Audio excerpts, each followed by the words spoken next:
guys, what's happening? It's Ike from Flipside Music, and welcome to What the F.A.Q. number 20. And I'm here, as always, with Dylan, who's also from Flipside Music. one of the 5 greatest rappers of all time. Right. Dylon, Dylon, Dylon, and Dylon. Spit hot fire.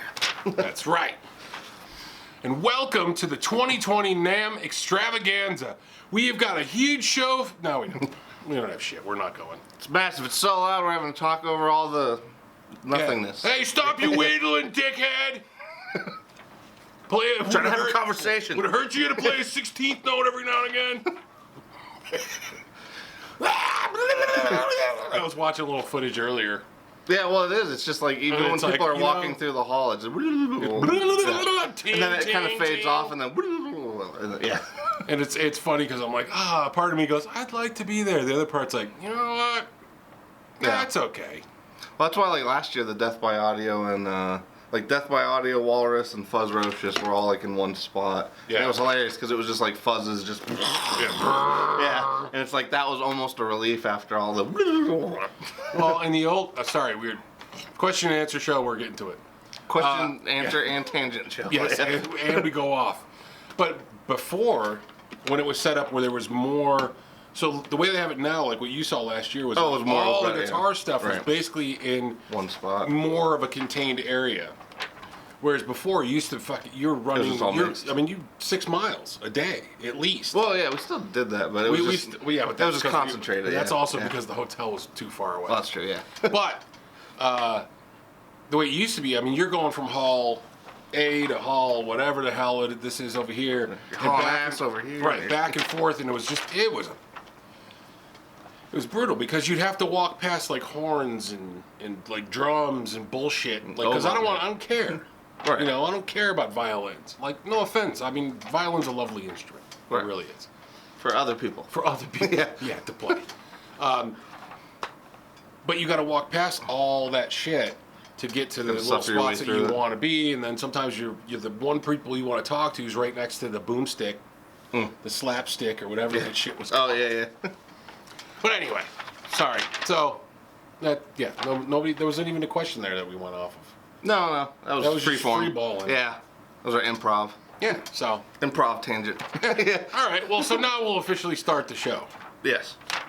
Okay, you go. All right, Mr. Colin James said, as musicians and fans of live/loud music, how do you protect your hearing when you're first taking those steps? Says nowadays he always uses hearing protection. He said in his youth he didn't really use earplugs during gigs or shows, or at the firing range in the Army. Which I imagine that's actually got to be worse because it's really loud and it's quick. Yeah. Yeah, that'll hurt you worse. Yeah. But he says amazingly he still has pretty good hearing, but he does have some tinnitus. Or tinnitus. Tinnitus. Depending on the way you want to say it. But there's a commercial that's always on. Tinnitus or tinnitus, whichever way you say it. Well, it's like the whole, yeah. So for me now, I wear ear protection. I probably didn't always do very well with that. When I was younger, not so much, but I also didn't play in anything that was very, very loud, and I wasn't in a lot of band situations where we were playing consistently and we were playing super loud. It was always more like jam stuff, somebody's house. I didn't wear protection when we were doing that. Yeah. But a lot of times, you know, the wife was upstairs, or the parents. I was just gonna say it depends on. And it was kind of like you kind of still had to keep it somewhat. Right. You know, you couldn't, if the drums was the loudest instrument in the basement, couldn't go louder. You couldn't go past the drums. Right. Is really kind of the way it used to be. And now I always wear protection, ear protection at rehearsal. That's what I was gonna say. Yeah, like drummers, I think set the volume of the band. Everybody else, you have to compete to get there anyway. So. If you have a loud drummer, you have a loud band. Right. And for me, like the hearing protections, it's the guitar for sure because of the feedback and stuff. But to me, the cymbals, like those absolutely destroy my ears. So for me, I guess I've always used hearing protection. I don't even know what practicing without hearing protection would be like at this point. Now I'm used to it. At first it was tough. I mean, I got those the ones that got the little tubes. Yeah. Well, no, so you can hear it. You still hear the mid-range and treble, but it just shaves off the harmful stuff. Right, and that's now when I first started kind of really doing it consistently, it was tough to kind of get in the Well, because the nowhere foam on ones that. suck. Yeah, the foam ones, Foam like... one, don't it's- use those. Yeah. Spend the money and buy like Eargasm or Thunder plugs the or whatever it was. Thunder plugs. Those are pretty good. There's a whole bunch of really good ones out there. Yeah, the ones that attenuate, like, the harmful frequency. Because, like, Yeah. not all sound... Can we do that is- here? Can we just have Yeah, I earplugs wish- that yeah. attenuate the stupid shit? Yeah, I wish. Or, like, the weird... Yeah. Like, the guys that are complaining about tuning, but then they tune and, like today. And it goes further out of tune. Yeah. It's like playing. This was completely in tune. For the when they most handed part, it we to have me. a lot of patience and things are fine. But Yeah. there's some days where we're just like, we're worn thin. I'd even or settle whatever. for like a weird hearing protection where suddenly it took out of tune things and put them in tune. That would be awesome too. Fantastic. Yeah. Like that one guy that one day with the freaking fuzz pedal. Mhm. Hey man, you want to tune it? No man, this No, is I'm good, great. yeah. This is good. No, Sounds great to me. no, dude, you're not. You're not. You're not hearing what we're hearing. But anyway, back to the whole thing. I use hearing protection now because, yeah, I'm getting older and I don't want to, I don't. Hey, hey, a little bit. Or just You know. saying what all the time because we do get a fair amount. of We those have guys some that- older musicians that Yeah, come it's in just like here. what all the Yeah, time. and they can't hear shit. Yeah. So I don't want to do that. I don't usually wear.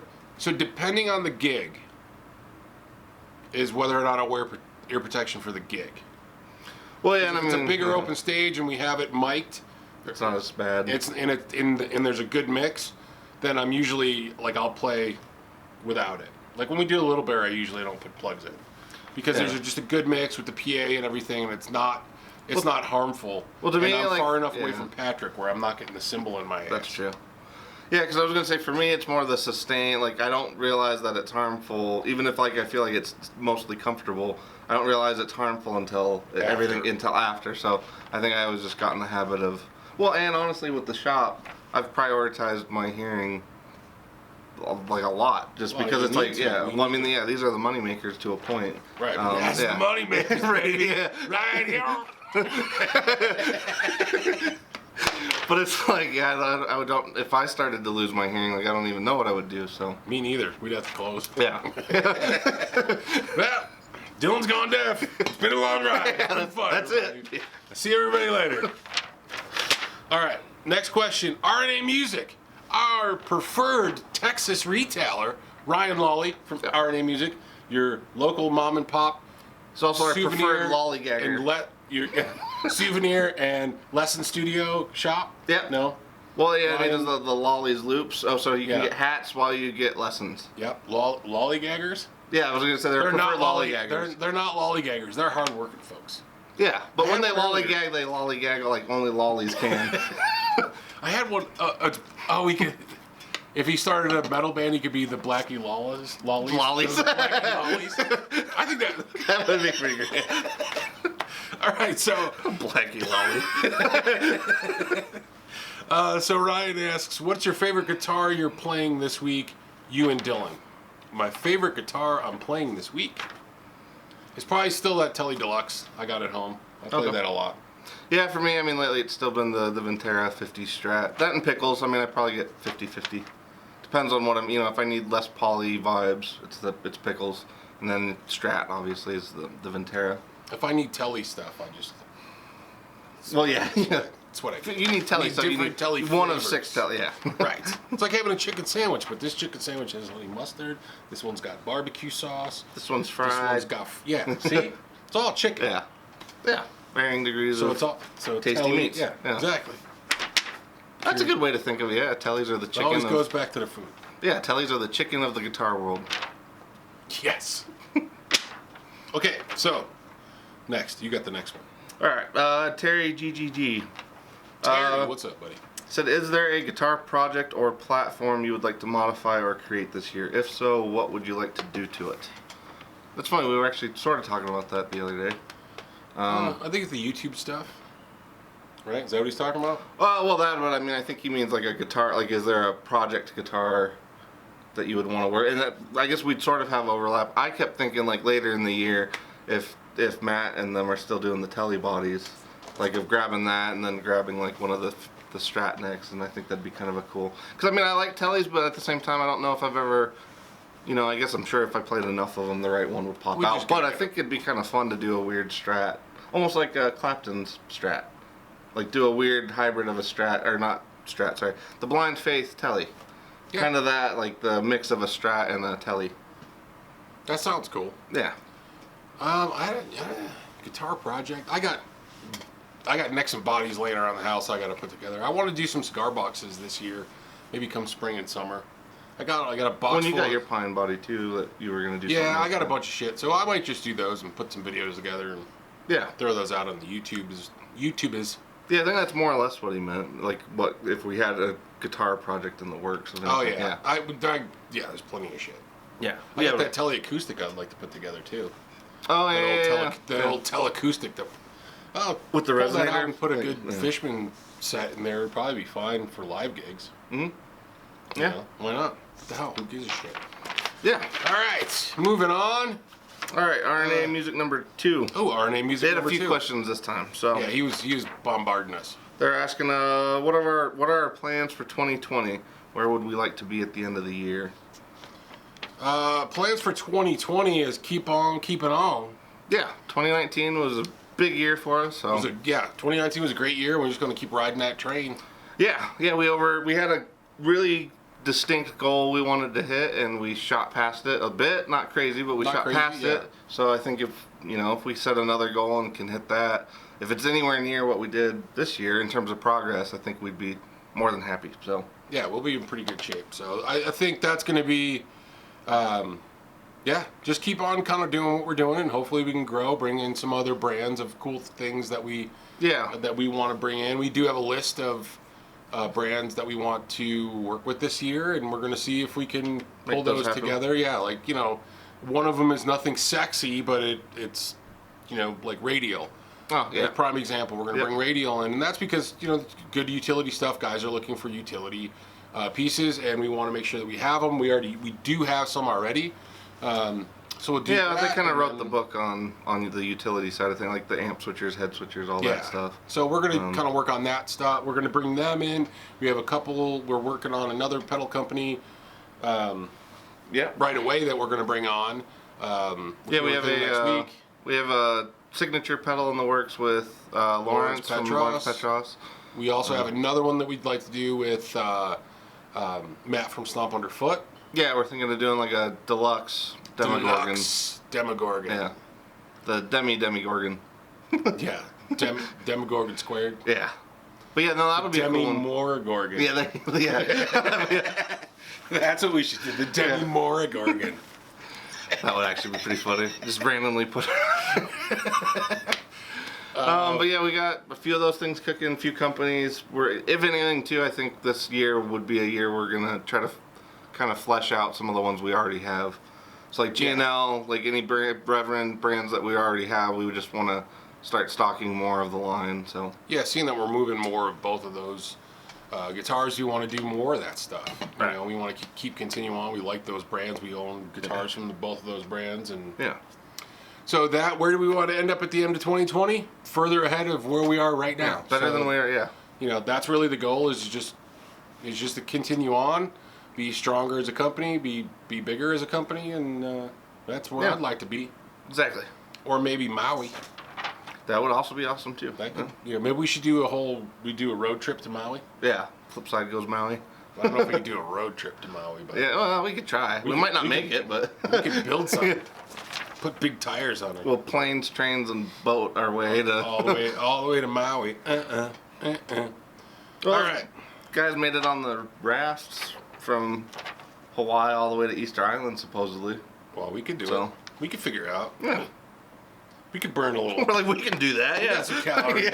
We certainly got some extra storage we could get rid of. We're super fit Polynesian guys ready to go. Right. Do the Maori haka dance or whatever. Get ready and get in the boat. All right, so Ryan Lawley again from RNA Music asks, are you doing Winter NAMM or Summer NAMM? Well, and this one sort of has a follow-up. It's got a follow-up. So but yeah, obviously we're not doing Winter NAMM, unfortunately, but we were kind of thinking we're going to try to do Summer. Yeah, we think we'll be able to do shape. Summer NAMM. Yeah, easier. And then the last one, there's a lot of chatter about Rift City and Chapman guitars online right now. So if you guys don't know about it, there's a whole thing about this Chapman exposed. Yeah, Rob make sure you Chapman. go back to chapter 1. Yeah, like, go back and watch Yeah. all those videos about Rob Chapman. Now, any of you guys that are already on the channel and know us realize that we were a Chapman dealer way back in the day. So, Yes, learned some good lessons from it, but I felt like a guitarologist, is that how you say his Yeah, term? guitarologist. I felt like his was a pretty good breakdown. It was pretty objective. Yeah, he was pretty straightforward about it, and you know, he the points that were valid, he was like, yeah, those are Valid good points, and then the other ones, he's like, yeah, I think you're nitpicking, but Right, or you're being... yeah, or you're going out of your way. biased. Yeah. So Ryan's question also goes on and says, why do you think people forget about the other 3 USA dealers who started in 2014 carrying the line as well? Because a lot of people don't realize that we actually were the second ones to sign up for Chapman Guitars. Ryan from RNA Music was the third. I think Beaumont Guitars was fourth. Now, over the years, it seems, you know, that Rift City just kind of Eclipsed all of us, and you know, and now Guitar Center eclipsed Rift City. And, well, yeah, like you said, the bigger fish ate the bigger fish. right. Yeah. You know, he. There's a lot more to this whole Chapman story that you guys don't know, and well, some of you guys know because I told you. But there's more to the story, and I know that everybody's kind of like, oh, well, so poor Rift City. I don't see it that way. You know, Well, Rift City basically muscled us out of the way, all the little guys, so they could be the top, and then Guitar Center muscled them out, and now they're out of business. Yeah, well, GC essentially out Rift City on that right, one. and that's a business move. So if you put all your shit in one basket, you know, Right. and I'm sure it's not only that. I'm sure that Joe but I think over at Rift City probably the analyzed it and said, hey, what's my competition? What am I trying to do? Our profit margins are shit in the MI industry. They really are. There's no joke about that. Everybody knows it.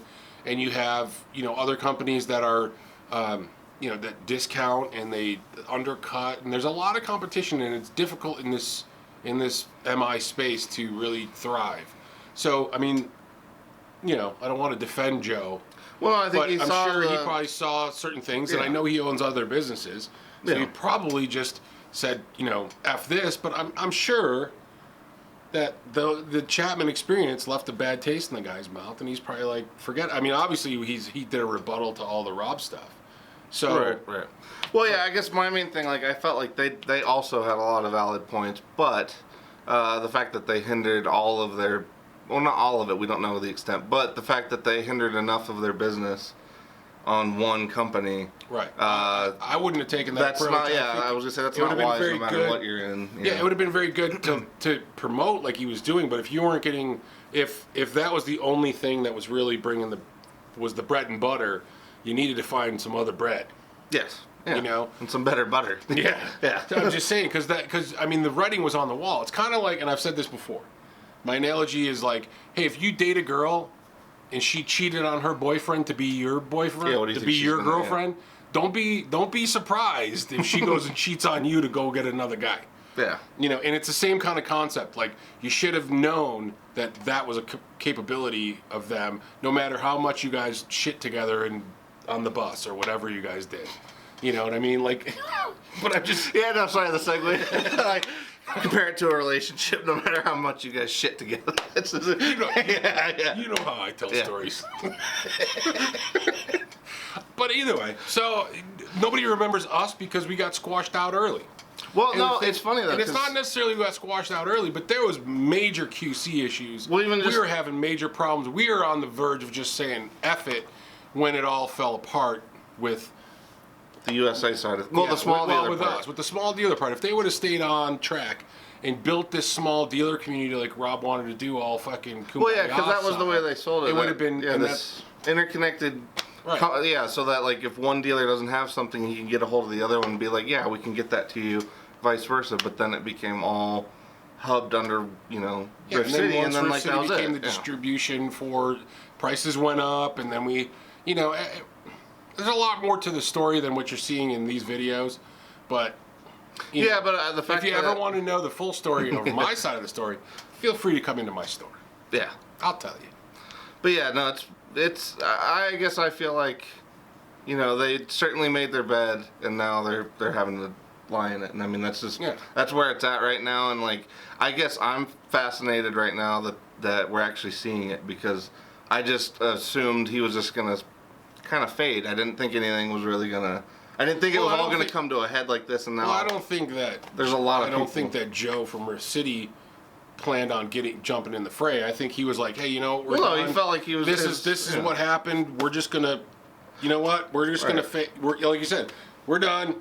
Well, Chapman, and then go back, and then then the dude brings the video up about Chapman, and then that draws in Joe, and then the other. Well, they deleted their reply. They deleted their reply like 3 times. I mean, Rob deleted. So it's like if you're censoring the comments that are just. I mean, yeah, if it was totally defamatory or something, but I read the comments both times. They didn't change it both times, and then it got deleted the third time. So, like, as far as they were concerned, they had no other route to reply. Right, and it's like that's the thing too, because he's saying he couldn't let it go unanswered. Or Chapman was saying he couldn't let this stuff go unanswered. Well, Rift City's in the same way. Yeah, they're this. Well, any of those guys that now have chimed in are all mixed up in this weird like shitstorm. It's just and that's like we haven't. I mean, we could do a video. I mean, we didn't have the greatest experience, but at the same time, that was like what 4 years ago. Yeah. So I don't give a fuck. No, and really is what it comes down to now. Is like I think it was a great lesson to learn. Right. We went through it. We learned our lesson through that. And we will not do that again. And we won't. and I certainly have learned that, and we won't do that stuff again. I don't wish either one of them ill will, because I don't really give a shit about either one of them. So I don't want to. I'm very indifferent. Like, I don't really care about either one of those guys. I don't wish them ill will. Much success or whatever. I don't really care. I just don't care. It was a long time ago, and they got nothing to do with our business. So yes, and people should be able to have a discussion, an actual discussion, even if it is via the internet. People should be able to have a discussion without like threatening things happening. I'll leave it there because I feel like that's my main thing. Like, yes, you could, depending on whose side you see, there's probably validity to both, but one side is predominantly letting something happen right now that's not cool, and I feel like that's the main thing. I agree. I think you have to be aware of your. Rob knows that he's got a lot of subscribers and he can unleash those people on somebody else. I just don't think that's a very cool approach. Well, even you do have to have. It's like a celebrity. Well, but even not saying something, like a real celebrity, not a YouTube celebrity. Well, yeah, but like even not saying something is doing something. To me, like not saying something and letting those people is like giving a pass. Yeah, exactly. You're just acting like you're whatever you say and whatever opinions you voice. These other people that feel the need to defend you, they're gonna do it if you don't tell them not to. Right. I mean, and I think that or or at least ask them. Yeah. I mean, I think you can defend yourself or put your point of view out there. And, don't send out the minions. But at the same time, you can't control. You even if you tell people don't do something. No, but in order to be a responsible person with that, because he even says his power with YouTube, like to be a responsible person with power. You have to, if you not saying something is almost as bad as just letting it. I mean, it is just letting it happen, and that's where I feel like you're right. Like people are totally entitled to defend themselves, but it shouldn't be getting into this shitstorm of like people getting threats and stuff. Like I think that's just absurd. I think that's just getting that. Listen, like I said, at the end of the day, I really don't care. Yeah. Let the chips fall where they may. Yeah, it'll work itself out. We had our experience, but that was years ago, and I don't care. We don't carry the brand. We don't compete with. Yeah, we no longer don't have a compete stake with in it. Another business. We're just trying to do our thing and do the best thing we can for our customers, and that's it. And there's people that don't like us. I'm sure there is. Yeah. Well, not everybody's for everybody. I mean, that's just that don't like us for whatever reason that is. I mean, some people don't like people because they're successful. I mean, that's not us. But I'm just saying that happens. Apparently that happens. Like that's not the reason. That's not a reason for us. Yeah. But apparently it happens to other people. But anyway, like I said, at the end of the day, I don't wish either one of those guys ill will. I don't really care. We're just trying to do our thing. So we've had some experiences. And but I think we made some pretty good lemonade out of it. We'll just leave it there. I agree. I think I think we learned a lot from the experience that we had. and we'll never do that shit again. Exactly. So that's really what it comes down to. But that's the way you learn. That's how you grow businesses. That's how you grow as a person. Oh yeah, the mistakes are just as valuable as Well, the. if you're cooking along that everything's great all the time, first time somebody smacks you in the face, you're gonna freak out and cry like a bitch. Right. So. Exactly. So, but if you've lived your whole life getting smacked in the face, all you're worried is that it's a bigger hand. Exactly. Yeah. Okay. Just the fingers. Yeah, you're just like, okay, keep going. You're good. Right. So, I don't know. I think we're just rambling now. Shit. Yeah. Well, It's anyway. this coffee. It's this coffee. He hates these cans. All right. Well, that's the end of that. That's the end of that shit. We don't want to talk about any more about those. Yeah, we guys. gotta get our picture taken or some stuff. We got a photo shoot for the Flipside male bikini calendar. The male beard Yeah. bikini calendar. Oh, yeah. Yeah, it's coming out in 20. All beards, all bikinis. Oh, the 2020 Flipside bikini calendar. Because you'll go blind if you buy this calendar. You go blind. We'll go with like a 50s pinup theme. I gotta get a bandana, put it on. Yeah, I'll do my hair in like the little I better get little my ball. cut off fucking Daisy Dookies. Yeah. We'll go get some like fake pompadours. Sweet. I could put a white wall on my spare tire.